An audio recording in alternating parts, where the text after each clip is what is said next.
Bem, meus irmãos, eu gostaria de convidá-los a abrirem comigo suas Bíblias no profeta Isaías. Nós vamos ler Isaías no capítulo 11. Profeta Isaías, capítulo de número 11. Nós vamos ler dos versos 1 até o versículo 10. Isaías, capítulo 11, versículo 1 até o verso 10. Diz assim o texto: do tronco de Jessé brotará um rebento, e das suas raízes um renovo frutificará. Repousará sobre ele o Espírito do Senhor, o Espírito de sabedoria, de inteligência, o Espírito de conselho e de fortaleza, o Espírito de conhecimento e de temor do Senhor. Deleitar-se-á no temor do Senhor, não julgará segundo a vista dos seus olhos, nem repreenderá segundo o ouvir dos seus ouvidos, mas julgará com justiça os pobres e repreenderá com equidade os mansos da terra. Ferirá a terra com a vara da sua boca e com o sopro dos seus lábios matará o ímpio. A justiça será o cinto dos seus lombos e a verdade o cinto dos seus rins. Morará o lobo com o cordeiro, e o leopardo com o cabrito se deitará. O bezerro e o filho de leão e o animal cevado viverão juntos, e um menino pequeno os guiará. A vaca e a ursa passarão juntas, seus filhos juntos se deitarão, e o leão comerá palha como boi. Brincará a criança de peito sobre a toca da áspide, e o já desmamado meterá a mão na cova do basilisco. Não se fará mal nem dano algum em todo o monte da minha santidade, pois a terra se encherá do conhecimento do Senhor, como as águas cobrem o mar. Naquele dia as nações perguntarão pela raiz de Jessé, posta por estandarte dos povos, e o lugar do seu repouso será glorioso. Te damos graças, Pai, pela tua santa palavra, que nesse momento teu Espírito direcione a nossa vida, que ele possa tocar o nosso coração, tocar a nossa mente com a tua palavra, de modo que ela não volte vazia, que ela possa se assenhorar dos nossos corações. É o que pedimos em nome do teu Filho Jesus. Amém. Meus irmãos, para situar aqueles que não puderam acompanhar na semana passada, nós iniciamos na semana passada uma preparação para o Advento. O Advento é a chegada de Cristo Jesus. Eu disse aqui que tanto no que se refere a uma rememoração daquilo que Jesus fez quando ele se tornou carne, a encarnação é uma das fundamentais doutrinas da cristandade, mas também em relação à parúzia, a segunda vinda de Cristo Jesus para julgar vivos e mortos. Nós estamos situados entre a primeira e a segunda vinda de Jesus. Então nós costumamente no Natal preparamos o coração para o Advento, e aí enfatizando 4 virtudes na semana passada. Obrigado, Joel. Na semana passada nós falamos sobre a virtude da esperança. Hoje nós vamos falar sobre a virtude da paz. A palavra paz, ela vem da expressão hebraica shalom. Paz, na Escritura, ela vai muito além do que a simples ideia que nós temos, geralmente, de uma ausência de conflito ou de uma tranquilidade que temos no coração. A paz na Escritura, ela significa plenitude, bem-estar, integridade, tem a ver com uma harmonia, prosperidade, uma saúde completa, tanto no indivíduo quanto nas relações com Deus, com o próximo e com a própria criação de Deus. A ideia de Shalom tem a ver com uma total harmonia de Deus com seus filhos, dos filhos uns com os outros e de nós com a própria criação. É um mundo em completa harmonia. Daí a razão de um dos títulos de Jesus, que foi cantado aqui, ser o príncipe da paz. Um dos títulos messiânicos utilizados pelo próprio Isaías, 2 capítulos anteriores, o capítulo 9, é o príncipe da paz. Porque uma vez que o pecado afetou toda a criação, ele não é algo somente relacionado ao ser humano, ele afetou as nossas relações, afetou as leis trabalhistas, afetou a economia, afetou tudo, a política.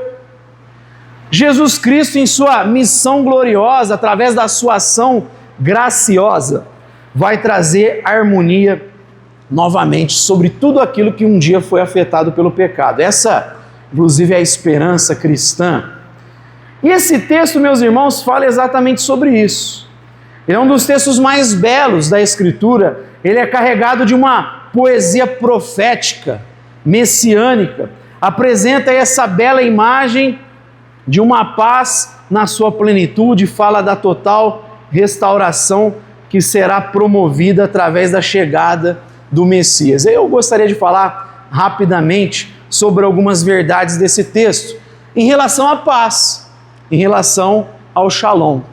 Primeira lição que esse texto traz para nós é que a paz prometida por Isaías é uma paz cristocêntrica.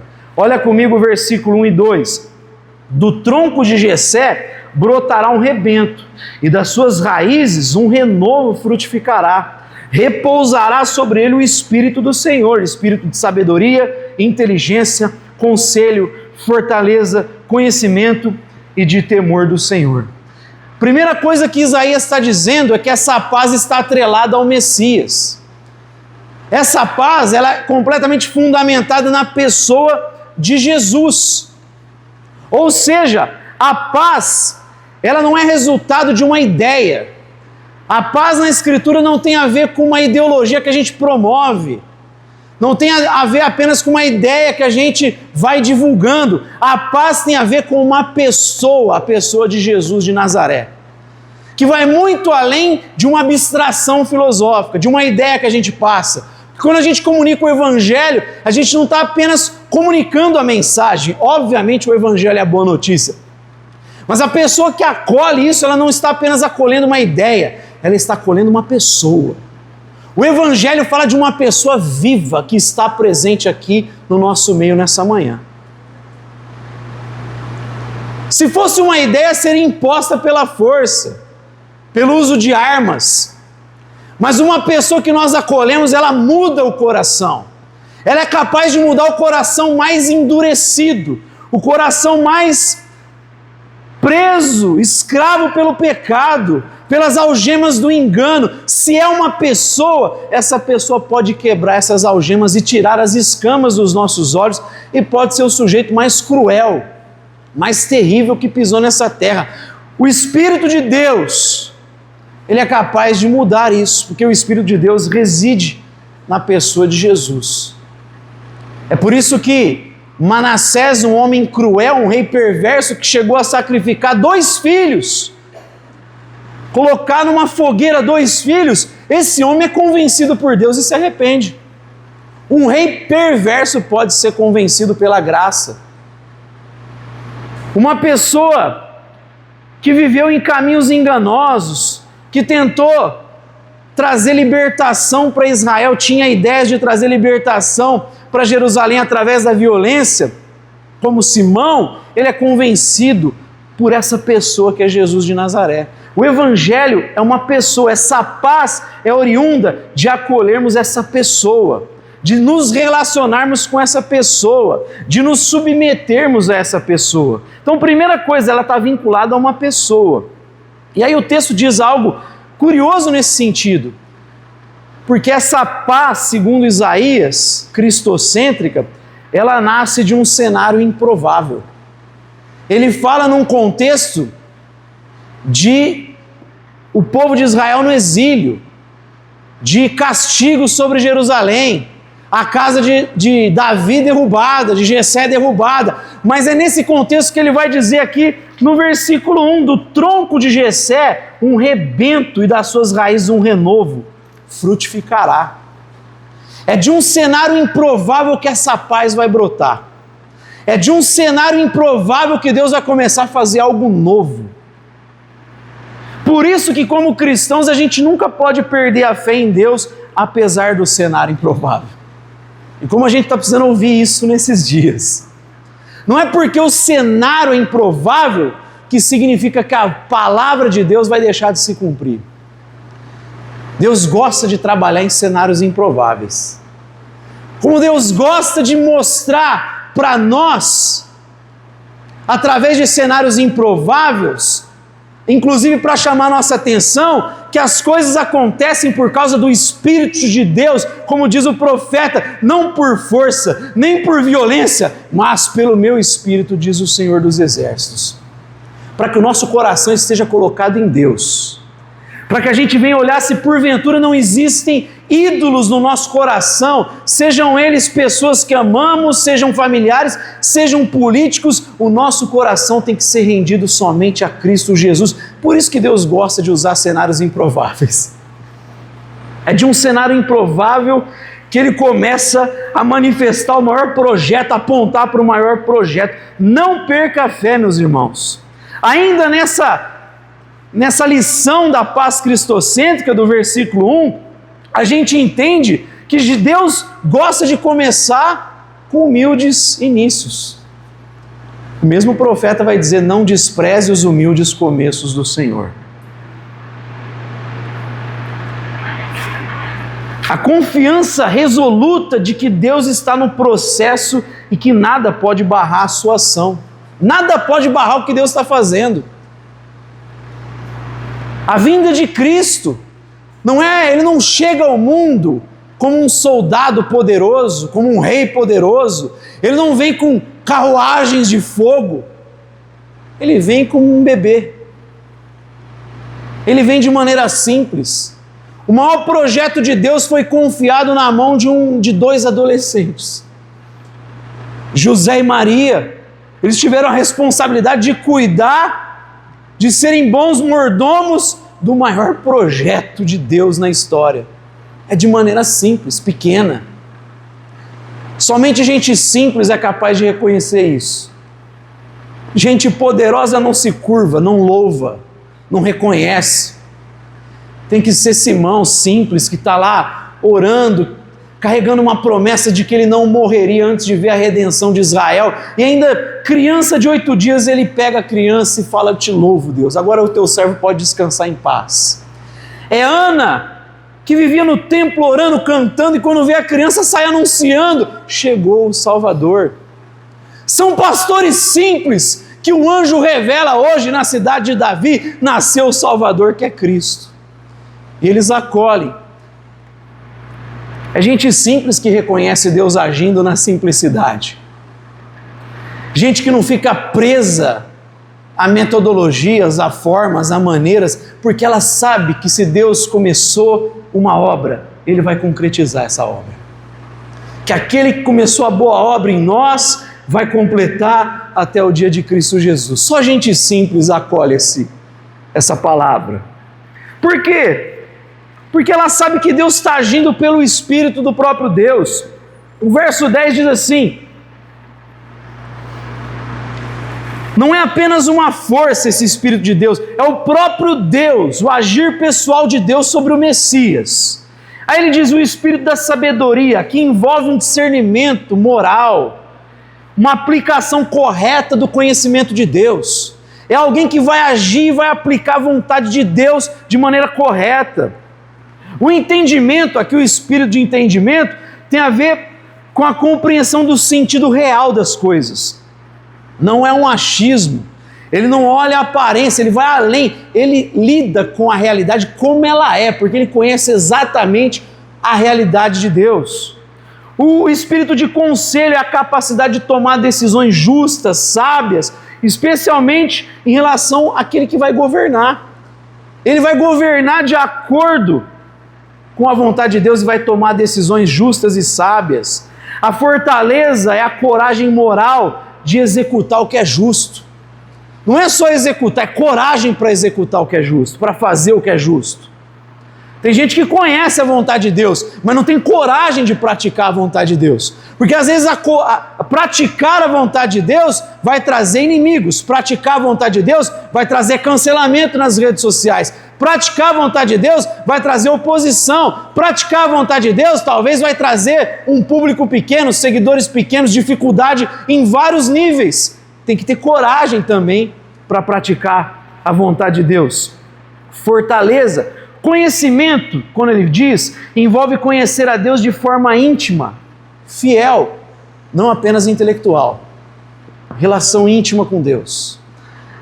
Alguns teólogos, como Kevin Van Hooser, faz questão de lembrar não apenas do conhecimento falando sobre ele, mas ele fala da relação tua, a relação com o próprio Deus, esse envolvimento com o próprio Deus, essa intimidade com o próprio Deus. É preciso, meus irmãos, nós trabalharmos como cristãos, sempre crendo que apesar da circunstância improvável, apesar do humilde começo, essa paz vai se concretizar porque o Filho de Deus entrou na história e a verdade, a bondade e a beleza, elas irão permanecer.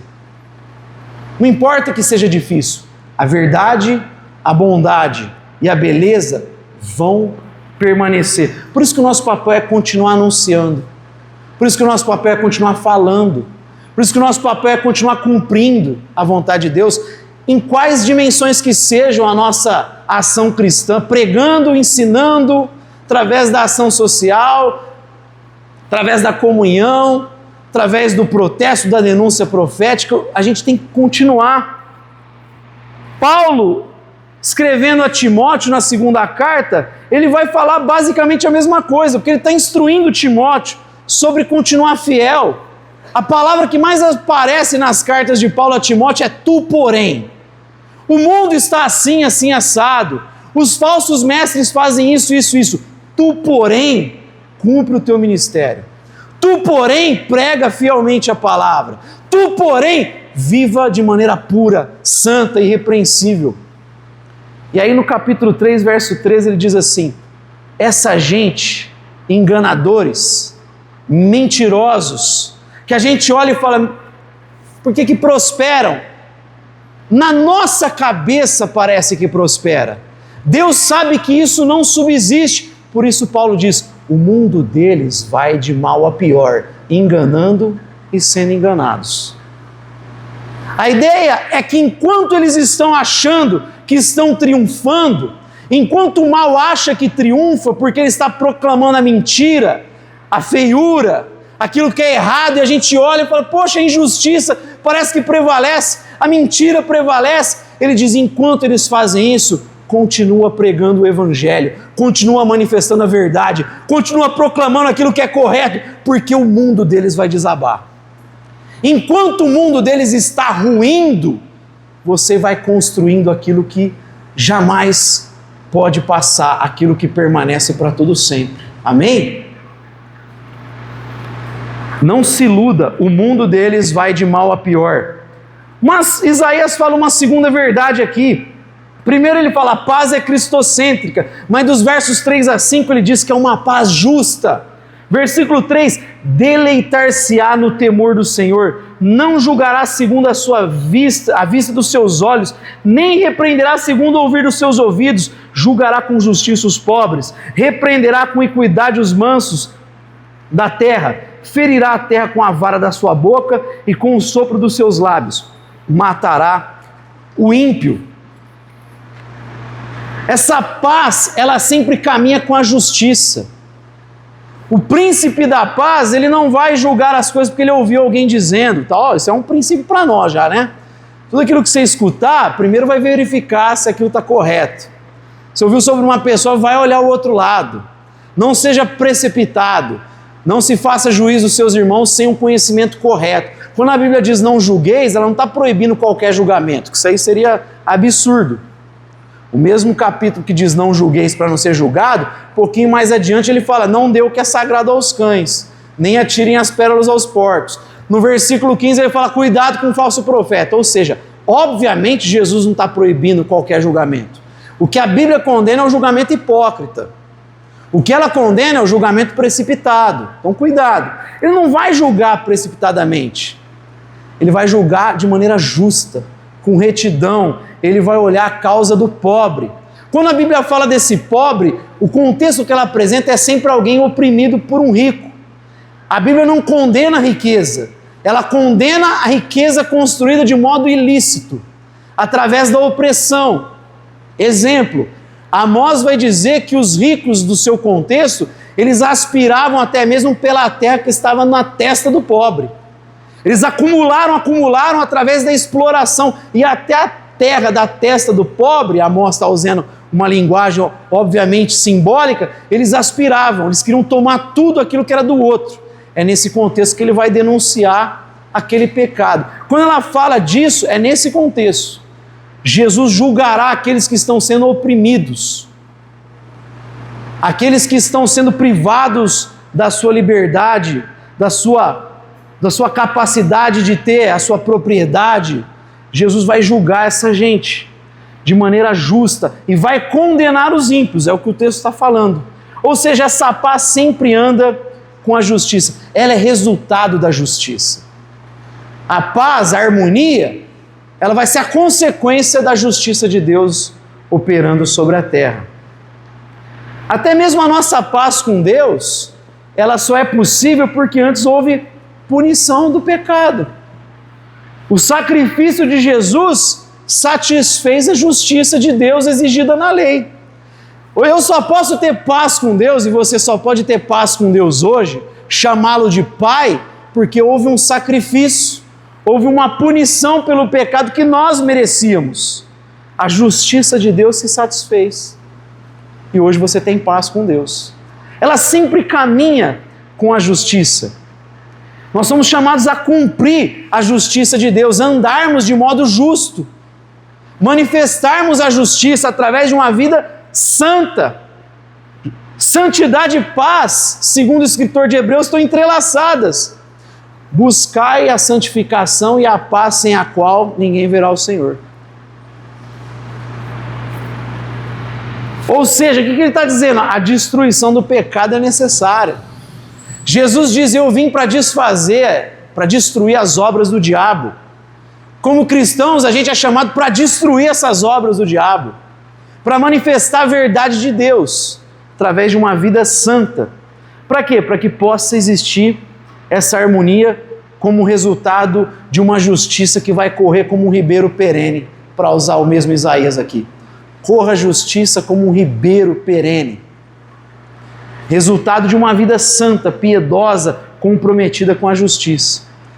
Por isso, meus irmãos, que são duas tábuas. Por isso que Moisés recebeu duas tábuas. Há uma tábua, que é a primeira dos mandamentos, fala da relação vertical com Deus. É a tábua da piedade. Não terás outro Deus além de mim. Não farás imagem de coisa alguma. Eu sou o Senhor teu Deus que te tirou da escravidão do Egito. E aí a outra tábua tem a ver com a relação horizontal. A preservação da família. Não cometerás adultério. Honra teu pai e tua mãe, para que sejam longos os seus dias sobre a terra, para que tudo te vá bem. Tem a ver com relações trabalhistas, porque embora o sábado há uma característica lá também cerimonial, a gente pode falar Jesus é o sábado, o cumprimento, é o nosso descanso, mas envolve também essa relação que Deus colocou um intervalo. Você precisa descansar, viu? Você que é fanático em trabalho, Deus colocou um intervalo ali porque Ele criou um ser humano e sabe que você precisa de um ritmo, de uma escala 1/6, que começa no domingo. O dia do Senhor, onde Ele está fazendo novas todas as coisas. As primícias. Falava-se do sábado antes, mas a gente sabe pela Escritura que eles passam a observar o domingo, que na verdade chamava-se o primeiro dia da semana. Após a ressurreição se tornou o domingo, o domínio de Deus, o dia do Senhor, em que Ele está fazendo novas todas as coisas.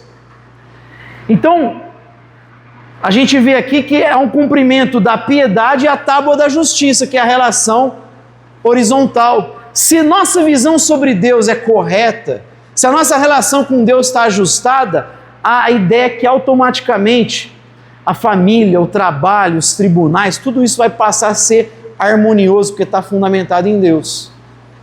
Por isso que não dá para simplesmente falar, vamos construir um país justo, se antes a gente não procurar destruir os ídolos em que esse país está assentado. Tem muito cristão que adere a um discurso da justiça, vamos trabalhar a causa do pobre, mas ele não percebe o fundamento que está tornando injusto. O fundamento sempre é idólatra. Eu preciso corrigir a visão sobre Deus primeiro, para depois trabalhar a consequência. Eu preciso das duas tábuas atuando juntas. Amém? A paz que a Bíblia descreve, que Isaías está falando, é uma paz justa. Mas Isaías vai além. Dos versos 6 a 9, ele diz que essa paz é cósmica. E aí a parte mais bela do texto. 6 a 9, ele vai dizer: morará o lobo com o cordeiro, e o leopardo com o cabrito se deitará. O bezerro e o filho de leão e o animal cevado viverão juntos. Um menino pequeno os guiará. A vaca e a ursa pastarão juntos, seus filhotes juntos se deitarão. O leão comerá palha como boi. Brincará, olha essa parte, brincará a criança de peito sobre a toca da áspide. A gente acabou de orar pela Alicinha. Ela vai estar brincando na toca da áspide, da serpente. O que ele está pintando aqui é um cenário, através dessa linguagem poética, de total harmonia da criação de Deus, de total paz da criação de Deus. A paz alcança inclusive a criação. Não é por acaso que em Romanos capítulo 8, Paulo diz que a criação, a natureza, anseia, ela sofre dores de parto até a redenção dos filhos de Deus.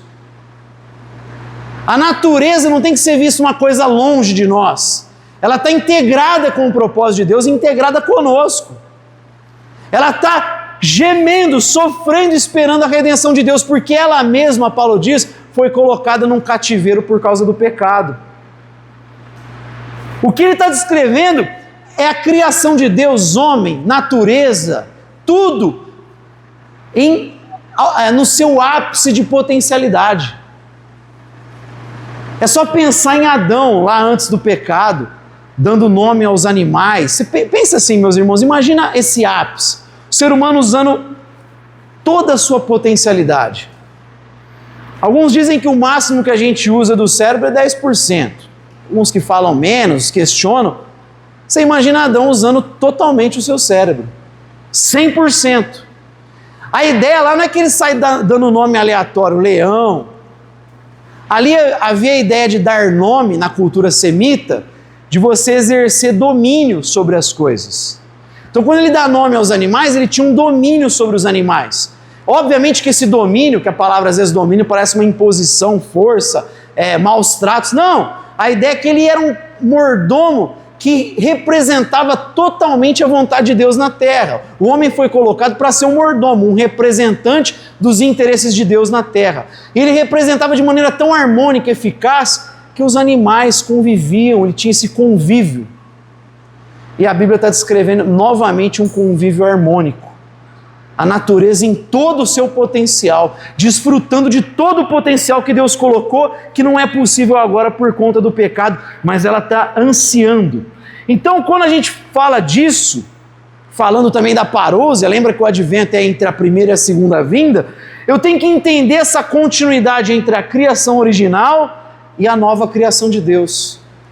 Tem gente que acha assim, Deus vai destruir tudo, a gente vai morar no céu, a terra vai acabar. Essa visão não é a visão que a Bíblia apresenta. A Bíblia não fala de outra terra. Deus vai fazer um outro céu. Ela fala de novos céus e nova terra. Assim, quando ela fala de nós, de nova criatura. Através de você, Ele está fazendo novas as coisas. E através dessa criação, Ele vai fazer uma nova criação. Não tem uma descontinuidade, pelo contrário, tem uma continuidade. O nosso evangelho ele não é gnóstico, que a gente olha para a matéria, para o mundo e acha que é mal. Nega as coisas boas da criação, as criações dos homens boas. Não, a gente não olha dessa forma. Deus fez tudo e disse que era bom. Aliás, deixa eu te falar, o diabo nem tem poder criativo, tá? O diabo ele distorce a boa criação de Deus. Tem gente que tem um olhar para a cultura negativo. Não, isso aí é do diabo. O diabo não cria nada, ele distorce a boa criação de Deus. Ele deturpa. A música, quando ela expressa a ordem, por isso que ela está ligada à matemática, né? Tem tempo. Pitágoras, ele tanto falou de matemática como de música. Uma coisa está totalmente atrelada à outra. Quando ela aponta para a ordem do universo, para a beleza, ela expressa o seu papel como criação de Deus. O papel da arte é manifestar beleza, mesmo que ela não venha com uma mensagem evangelística. Hans Huckmacher dizia, a arte não precisa de justificativa.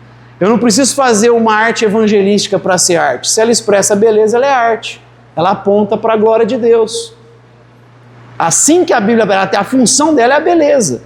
E a beleza sempre aponta para a verdade e para aquilo que é correto.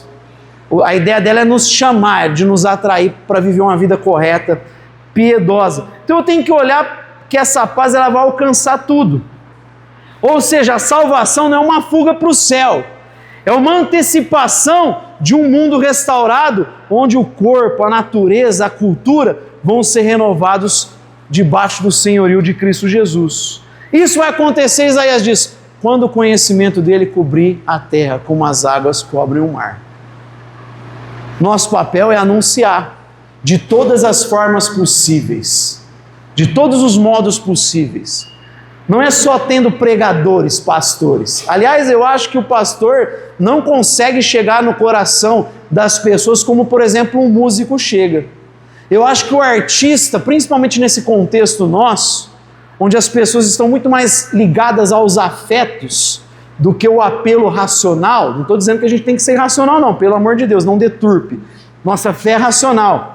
Mas o homem secularizado, no contexto pós-moderno, ele é muito mais ligado aos afetos. Então eu creio que o artista chega primeiro que o pregador. Por isso que nós precisamos de bons artistas, de bons músicos, nós precisamos de gente envolvida em filmes. Nós precisamos recuperar a formação do imaginário do nosso povo. Tem pensadores aí, cristãos, católicos e também protestantes, que eles falam dessa importância da formação do imaginário das pessoas. Isso se dá através de poesia, através de filme, através de literatura. Então, meu irmão, eu não sei qual área que Deus te colocou, se é professor de matemática, de letras, de história, de arte, se você está trabalhando com ciência. Deus te chamou para manifestar isso, e se a gente encharcar o Brasil com isso, a gente recupera esse imaginário com base no cristianismo. O conhecimento do Senhor vai se espalhar, e essa paz cósmica vai sendo comunicada. Obviamente que ela só vai acontecer com a segunda vinda de Cristo, mas a gente tem que anunciar que ela já chegou. Então nosso papel não é me convertir, vamos ficar lá esperando a gente aguarda trabalhando. A gente aguarda a paz cósmica manifestando, vivendo debaixo do senhorio de Cristo Jesus. Essa é a ideia da paz. É você estar submisso à vontade de Deus. É antes de dizer, dá o pão, conceda o perdão, livra-me das ciladas, é dizer, santificado o teu nome, venha o teu reino, seja feita a tua vontade. A paz tem a ver com isso. Anunciar o senhorio de Cristo Jesus. A gente comunica isso já, esperando a consumação na era vindoura. Então é conhecer e exercer essa vontade. E por fim, ele fala de uma paz missionária, porque ele termina no verso 10 falando, naquele dia as nações perguntarão pela raiz de Jessé, posta por bandeira dos povos, e o lugar do seu repouso será glorioso. Aí tem a ver com o que eu falei, é instruir todo o conselho de Deus. Jesus diz, façam discípulos de todas as nações, ensinando a obedecer tudo que eu tenho ordenado. É todo o conselho de Deus. Não é só Cristo morreu por você, pelo seu pecado, é instruir todo o conselho de Deus. Jesus tem que ser conclamado em todas as áreas da vida. A paz é cósmica, em toda a área. Quando eu faço discípula, que eu estou comunicando, ela é missionária, mas eu não comunico só Jesus morreu para te salvar. Eu comunico a consequência disso. Se Ele é o Senhor, a palavra dele é final sobre tudo. Ele tem algo a dizer sobre a esfera da igreja, ele tem algo a dizer sobre a sua vida, mas ele tem algo a dizer sobre as outras esferas da vida. Ele tem algo a dizer sobre a política. Ele tem algo a dizer sobre a educação. Ele tem algo a dizer sobre a psicologia. Ele tem algo a dizer sobre cada área da existência. Se eu falar isso aí não tem nada a ver com Deus, eu estou dizendo o quê? Que essa área foi o diabo que fez? O diabo, mais uma vez, não tem poder criativo. Ele deturpa a criação de Deus. Eu tenho que falar, a Bíblia diz algo sobre isso. Tem uma verdade sobre isso. E a gente vai entrando sobre cada uma dessas áreas. No ano que vem, eu quero fazer, de maneira bimestral no início, um projeto aqui, um tempo, vai ser aos sábados, chamado Redenção Total. E a gente vai falar da aplicação do cristianismo sobre cada área. Então vai ter um dia que vai ser cristianismo e psicologia, cristianismo e arte. A gente vai ter uma palestra e depois uma mesa de debate, de conversa. Mais próximo, outubro, cristianismo e política. E a gente conversa sobre isso. Porque eu não posso dizer o cristianismo não tem nada sobre isso. Se eu falo isso, eu estou dizendo que existe uma área que está autônoma, sem Deus dizer algo a respeito. Não existe área da vida que Deus, que é o Senhor sobre tudo, não proclame. É meu. Amém? Então a paz missionária anuncia tudo, obedecendo tudo, mas quando fala de nações, fala de diversidade e singularidade. A igreja, meus irmãos, precisa dessas diferenças para que o corpo funcione. Só dá para funcionar se tiver vários membros atuando, desde os menores aos mais importantes. Tem funções mais relevantes. Paulo fala, se honra até aquelas que parecem insignificantes. Eu preciso comunicar porque o corpo precisa de diversidade. Cada povo tem características, a gente tem que entender. Diz em Apocalipse que haverá uma multidão, milhares, multidões de todas as nações, povos. Essa diversidade, cada um na sua cultura, comunicando, expressando adoração a Deus, entregando os seus dons, manifestando os aspectos dos seus povos. Os orientais, por exemplo, têm uma reverência gigantesca, algumas culturas orientais, né? Inclusive, há muitos relatos de milagres que eu creio que tem muito a ver com essa reverência que as pessoas têm por aqueles que chegam com a mensagem do Evangelho. É uma reverência, principalmente nessas culturas orientais. Quando a gente olha para a África, a gente vê um povo alegre, festeiro, não? O pessoal que está morrendo e que essa turma dos direitos humanos fica em silêncio, que a ONU não tem uma intervenção. O que está acontecendo na Nigéria, você não ouve nada nas mídias, na grande mídia. Você tem milhares de mortos nesses últimos anos e um silêncio estrondoso na mídia. Você não tem nenhuma ação da ONU decente para acabar com aquilo. Esse povo, no meio dessa dificuldade, é um povo festeiro. Você olha para o africano, ele é alegre. O culto dele é cheio de festa. Eles juntos celebram, eles são cheios de vida. Será que isso não comunica para a gente? Para os países, mesmo que o Brasil ainda tem que desenvolver muito, nós estamos numa cidade, num estado mais rico. Será que isso não comunica? Você, qual a perseguição que você está tendo comparado a esses homens? E eles festejam com alegria e você está emburrado. Está reclamando, está murmurando. Olha para os teus irmãos e aprende a alegria do reino de Deus. Aprende com essa característica desses irmãos em Cristo. A gente olha para a história dos Estados Unidos e por mais que tenha um monte de gente tentando denegrir a imagem dos americanos, saiba que isso aí é baseado em fato. É o povo mais generoso dessa terra. Não tem gente que mais investiu em outros povos a fim de socorrer o pobre, socorrer o necessitado, que mais investiu em missão, em obras filantrópicas, em caridade, do que os norte-americanos. Nenhum povo fez mais que esse povo. Nenhum. Esse povo é generoso.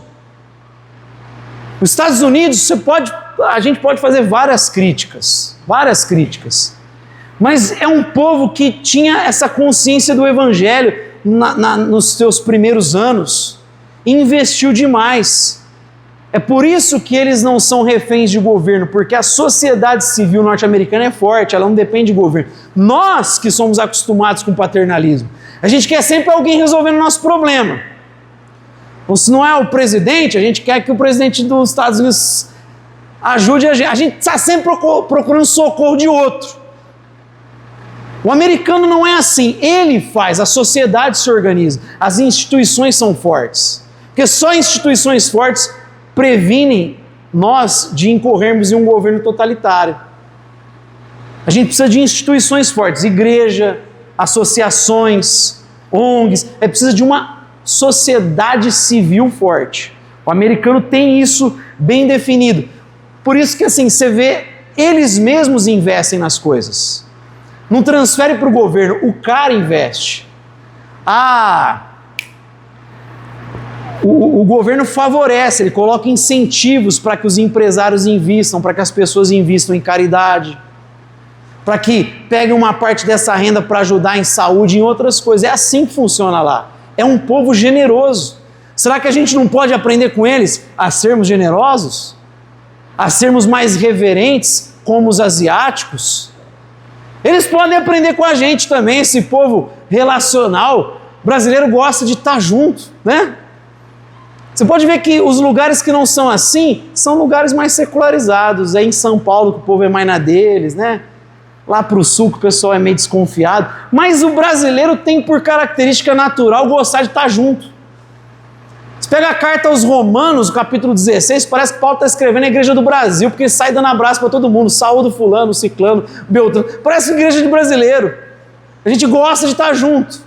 Acaba o culto, pode olhar em qualquer igreja. Vão comer? Vamos comer uma pizza?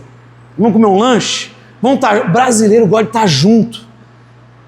Quando norte-americanos visitam o Brasil, eu tive o privilégio de conhecer vários, eles ficam abismados dessa empatia, dessa facilidade da gente se aproximar. Nem conhece o cara, sabe nem falar inglês, já sai falando tudo errado, mas a gente quer se comunicar, a gente quer estar junto.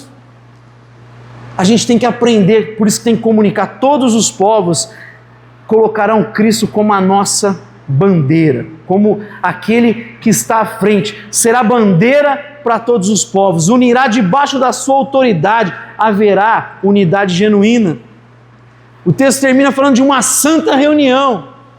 A Bíblia, ela termina falando de uma santa reunião que nós estaremos com o Cordeiro, celebrando, digno é o Cordeiro de receber a honra, a glória, a força, o domínio, o poder. Essa paz, meus irmãos, Isaías está dizendo, começa na história, mas ela vai acabar na era vindoura. Deus nos chama a viver essa paz, sinalizar essa paz, crendo que por mais difícil que pareça os nossos dias, essa paz vai se concretizar, ela vai ser plena. Amém? Vamos fechar os nossos olhos, ter uma palavra de oração.